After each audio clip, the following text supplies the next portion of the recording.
No princípio era o Verbo, e o Verbo estava com Deus, e o Verbo era Deus. Nele estava a vida, e a vida era a luz dos homens.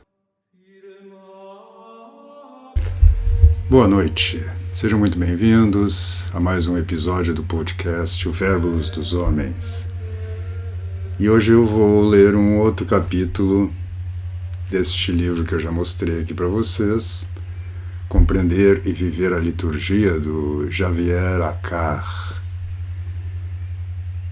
E vamos falar hoje sobre um aspecto do templo cristão, que é a divisão em três partes do templo, né? O nártex, que é aquele pátio, né? Antes da nave propriamente dita, que no cristianismo primitivo, nos primeiros séculos ali, era o lugar onde ficavam os catecúmenos, né, antes de serem batizados. Então eles não penetravam no santuário ainda, né, ficavam ali à porta, né, no nártex, né, depois a nave e o altar. Ele faz um comentário sobre a divisão ternária do templo, né, da igreja. E começa com uma citação de São Máximo Confessor, século VII, que diz: a Santa Igreja é como o homem. Para a alma, por alma, ela tem o santuário. Por espírito, o divino altar. E por corpo, a nave. Então, de novo aqui, aquela divisão espírito, alma e corpo, da qual a gente já falou outro dia, que eu vou voltar a ela até por uma pergunta muito pertinente que uma moça me fez aqui, mas eu ainda estou meditando sobre o assunto para responder com mais precisão. Ele começa fazendo uma observação. Eu vou ler aqui porque é interessante a maneira como ele começa. Ele diz: o desenvolvimento dos meios de comunicação parece ter abolido as distâncias. Suba num avião e, em uma dezena de horas depois, eis que você está no coração da Índia. Mas será que você avançou de fato um passo? Talvez nós tenhamos esquecido que o sentido profundo do movimento é o de um caminho interior.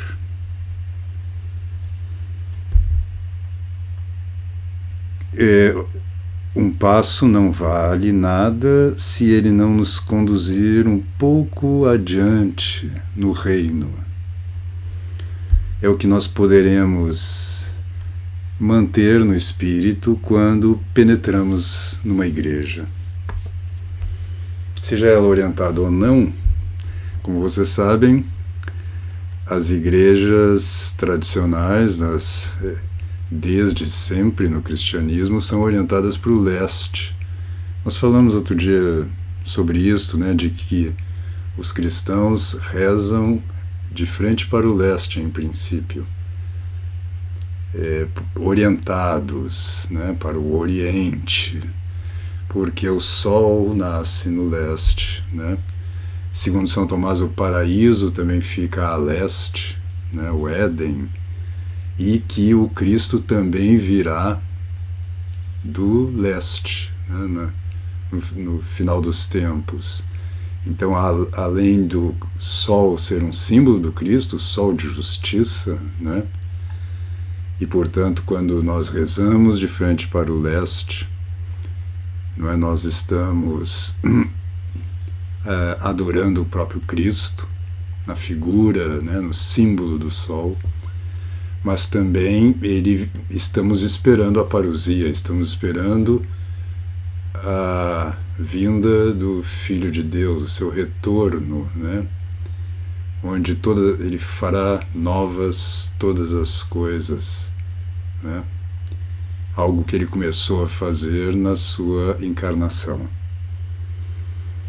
Então diz ele que esse itinerário que a gente faz, né, na igreja do nártex pela nave até o altar é um itinerário em direção à luz, em direção ao sol, né? Antigamente se fazia isso mesmo quando a igreja não era orientada para o leste, se rezava dentro da igreja orientado para o leste. Então, por exemplo, se era invertido, o sacerdote não rezava a missa de costas para o povo, como se diz, né? Mas de frente para o povo, porque ele e o povo de costas para o sacerdote, porque todos voltavam-se para a luz, para o leste, né? Aí diz ele, essa caminhada se faz segundo as etapas que correspondem às partes principais do edifício, a caminhada espiritual. Como o Templo de Jerusalém, a igreja comporta tradicionalmente 3 partes, né? O nártex, a nave e o santuário. O nártex, que é aquele pátio antes, né, da porta principal, da entrada ali, é um espaço intermediário entre o mundo e o pequeno cosmos. Palavra grega que evoca ao mesmo tempo ordem e beleza. As pessoas não lembram disso em geral, que cosmos em grego não é só a ordem do universo, né? Não é só o universo, mas também significa beleza, ou seja, é a beleza da ordem, né? Como diz São Tomás, a beleza é um esplendor. Esse esplendor vem da ordem, vem da adequada proporção das partes, né? Então ele chama a igreja de um pequeno cosmos, um pequeno universo, né? Às vezes ele é precedido, o nártex, por um exonártex, que é mais exterior ainda, como seu nome indica, e é separado da nave por uma porta.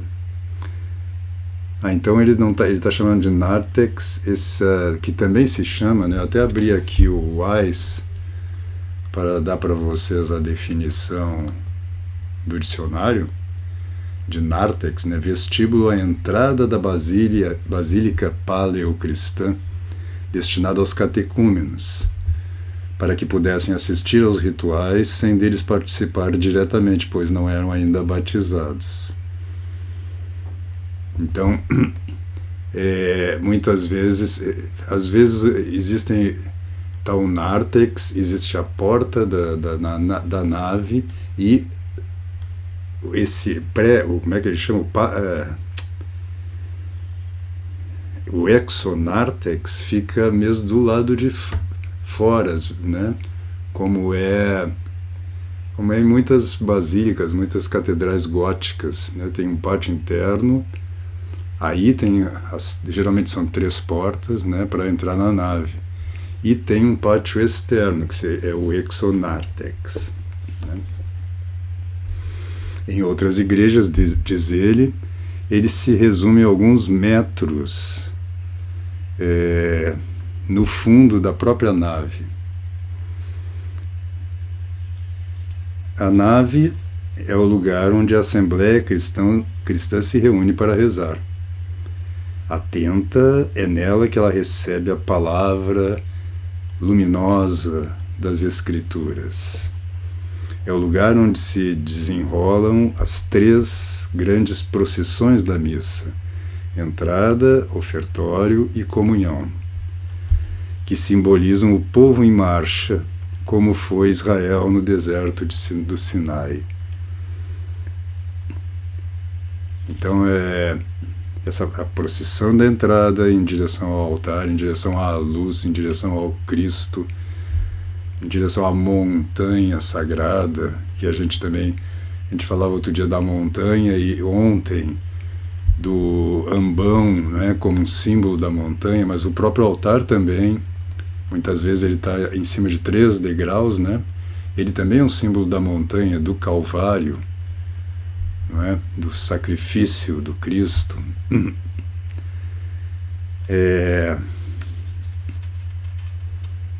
Então, é sempre bom a gente lembrar, né? Especialmente a gente participa, os fiéis participam da procissão da comunhão, né?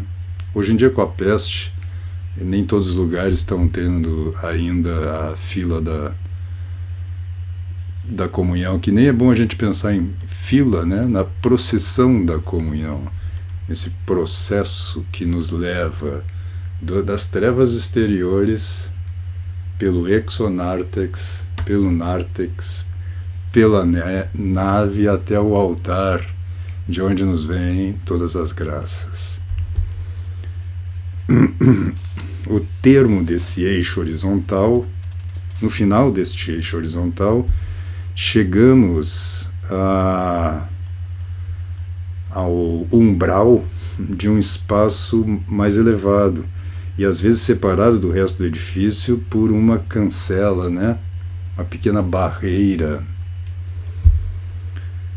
O coro e o santuário, onde se encontra a sede da presidência, né? A cátedra, o ambão e, sobretudo, o altar, em torno do qual toda a igreja é construída, né? O altar é o coração da igreja. Em muitas basílicas, ele também fica no centro de uma cruz, né? Você tem duas capelas laterais, né? Você tem o fundo da igreja, né? Às vezes com uma cúpula, né? E você tem a nave, né? Então o altar fica no centro de uma cruz, né? No cruzamento dos 2 eixos da cruz.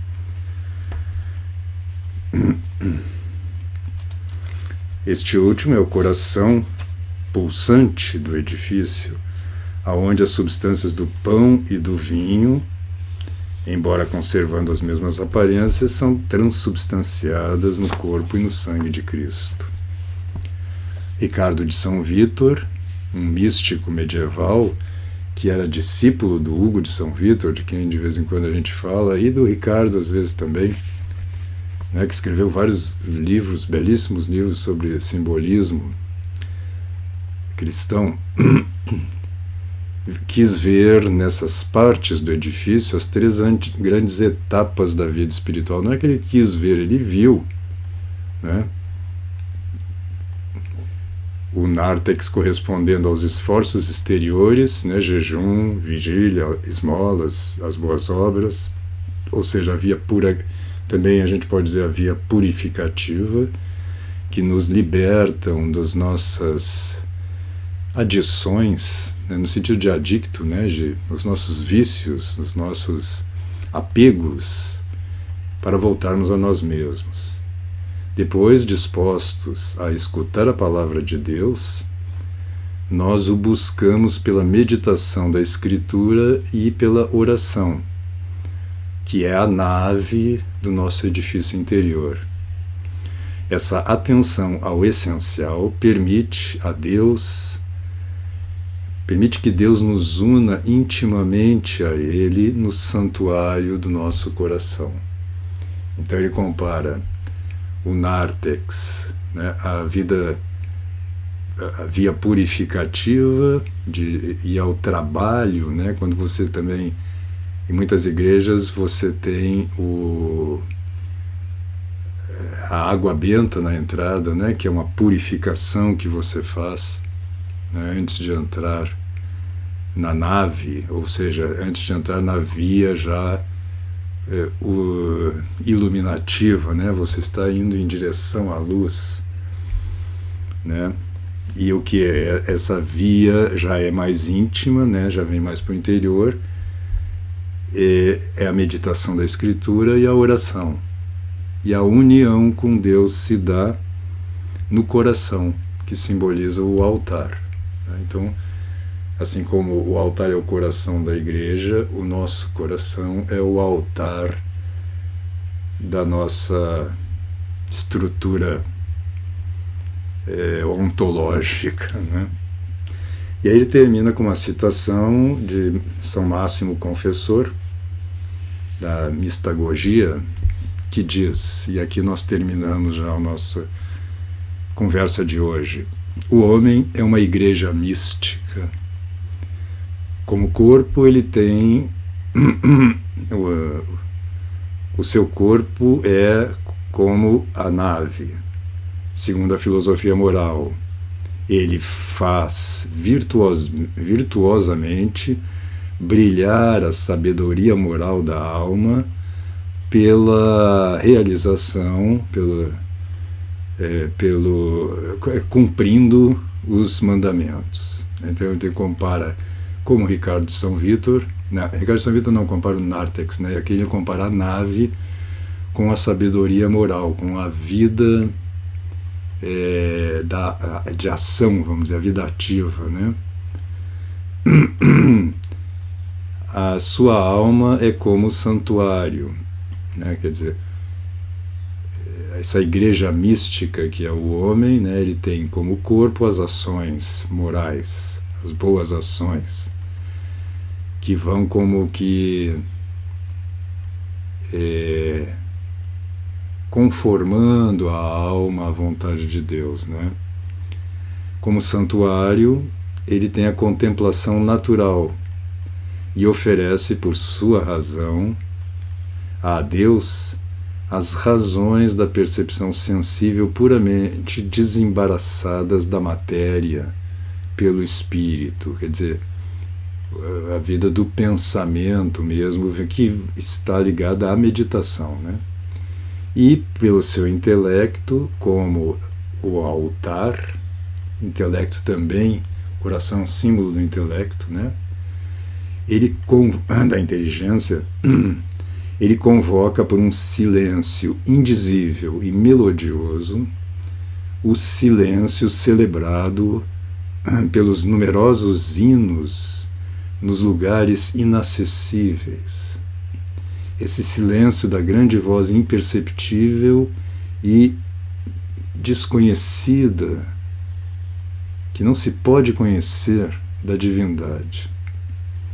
E, na medida em que o homem consegue fazer isto, segundo a teologia mística, ele acompanha esse silêncio e torna-se tal que convém que seja aquele que é julgado digno da visita de Deus e que é marcado pelo sinal do seu fulgurante esplendor. É um belo texto, né?